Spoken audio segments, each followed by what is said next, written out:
ఊపిరితిత్తుల క్యాన్సర్ విషయానికి వచ్చేసరికండి ఇది చాలా కామన్ క్యాన్సర్ అండి. ఈవెన్ వరల్డ్ వైడ్ చూసుకున్నా, ఈవెన్ ఇండియాలో చూసుకున్నా కూడా టాప్ 3 క్యాన్సర్స్లో ఎప్పుడూ ఉంటుందండి. సో చాలా కామన్గా కనిపించే క్యాన్సర్స్లో ఊపిరితిత్తుల క్యాన్సర్ ఒకటి ఉంటుంది.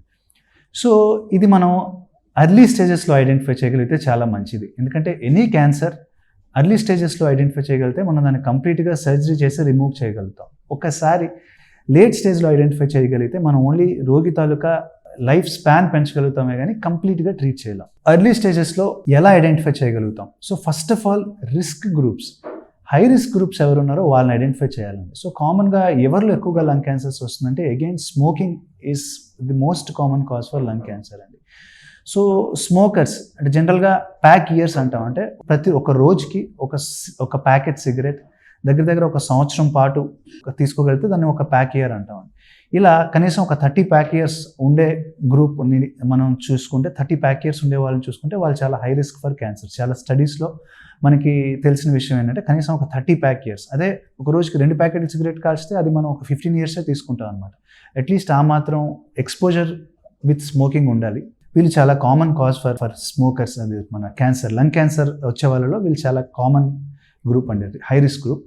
వీళ్ళతో చూసుకుంటే ఇంకా ఎవరెవరు హై రిస్క్ గ్రూప్ ఉంటున్నారు అంటే ఫ్యామిలీ హిస్టరీ అండి. ఫ్యామిలీ హిస్టరీలో రకరకాల క్యాన్సర్స్ ఉన్నవాళ్ళు, ఎల్డర్లీ ఏజ్ గ్రూప్ ఉన్నవాళ్ళు, నెక్స్ట్ రకరకాల ఎయిర్ పొల్యూషన్కి ఎక్స్పోజ్ అయిన వాళ్ళు, మెయిన్గా ఎక్కువసేపు ఎక్స్పోజ్ అయిన ట్రాఫిక్లో ఉండేవాళ్ళు కావచ్చు, ఎవరైనా కావచ్చు అండి.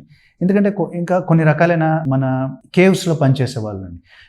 మెయిన్గా మనం ఈ కోల్ తీసే వాళ్ళలో కావచ్చు, గనుల్లో పనిచేసే వాళ్ళు, సో కోల్ వర్కర్స్ కావచ్చు. రెండోది ఎక్కువగా వాళ్ళలోనే ఎక్కువగా డస్ట్కి ఎక్స్పోజ్ అవుతారండి వాళ్ళు అట్ ది సేమ్ టైం ఇట్లా. సో ఈ గనుల్లో పనిచేసే వాళ్ళు, వీళ్ళందరూ మనం హై రిస్క్ గ్రూప్ అండి.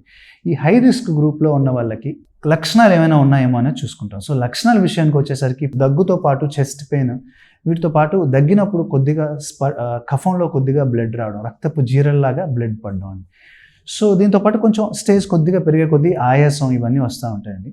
సో ఈ లక్షణాలు కనుక ఉంటే వీళ్ళల్లోని, ఇన్ఫ్యాక్ట్ వెస్టర్న్ వరల్డ్లో ఈ హై రిస్క్ గ్రూప్ మెయిన్గా ఈ స్మోకింగ్ ఉన్న వాళ్ళకి ప్రిలిమినరీగా ఈవెన్ వితౌట్ రిస్క్ ఫ్యాక్టర్స్ కూడా మధ్యలో స్క్రీనింగ్ చేయడం జరుగుతుంది.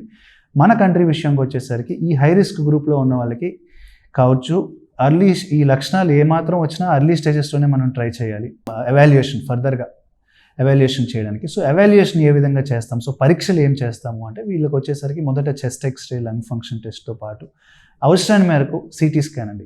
దీంట్లో లో డోస్ సిటీ స్కాన్ అని వస్తుంది. ఎందుకంటే మనం లక్షణాలు అంటే ఎక్కువగా ఈ రేడియేషన్ కోసం మనకు కొంచెం కన్సర్న్ ఉంటుంది కాబట్టి ఇందులో తక్కువ అమౌంట్ ఆఫ్ రేడియేషన్తోనే మనం సిటీ స్కాన్ కూడా చేసుకొని ఎర్లీ స్టేజెస్లో మనం కనుక గుర్తించగలిగితే ఎర్లీ స్టేజ్లో స్టేజ్ 1లో మనం సర్జరీ చేసి కంప్లీట్గా రిమూవ్ చేయొచ్చు.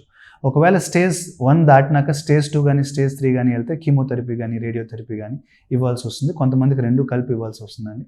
ఫైనల్ స్టేజ్ 4కి వెళ్ళే వాళ్ళకి మాత్రం మనకి ఓన్లీ కీమోథెరపీ ఇవ్వడం వరకు జరుగుతుంది. ఇందులో కూడా క్యాన్సర్ ఏమిటి అనేది మనం నిర్ధారించి, అంటే బయోప్సీ కానీ ఏమైనా చేసి నిర్ధారించిన తర్వాత మనం దానికి ఎంతవరకు లైఫ్ స్పాన్ పెంచవచ్చు అనేది వెరైటీ బట్టి డిపెండ్ అవుతుంది.